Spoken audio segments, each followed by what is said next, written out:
আমার রমজানে ইবাদতকে নির্বিঘ্ন করার জন্য এখন থেকে WhatsApp, Facebook, YouTube, social media যে কানেকশনগুলো আছে এগুলো এখন থেকে ক্লোজ করার, গোছায় নিয়ে আসার প্ল্যান করা। এটা হলো রমজান ইবাদতের প্ল্যান, যাতে করে আমার রমজানের সময়গুলো নষ্ট না হয়। আমি বন্ধু বান্ধবকে, অন্যদেরকে জানাই দিব যে আমি কিন্তু রমজান মাসে এগুলো সব ডিঅ্যাক্টিভ করতে যাচ্ছি। সো তোমরা সবাই যার যার জায়গা থেকে এই জিনিসটা তোমাদেরকে নোটিস করে রাখলাম, আমি কিন্তু রমজান মাসে অ্যাক্টিভ থাকছি না। এগুলো হলো রমজানের প্রস্তুতি। দিনদার পাত্রপাত্রীর সন্ধানে ভিজিট করুন অর্ধেকদিন.com।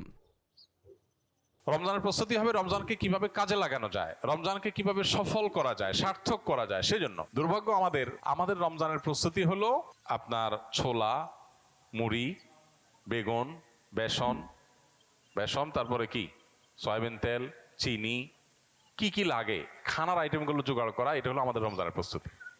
রমজান আসছে, রমজানের আগে বাজারে ভিড় আর ভিড়। কেন? সবাই কেনাকাটা করছে, মানে খাওয়ার মাস আসতেছে।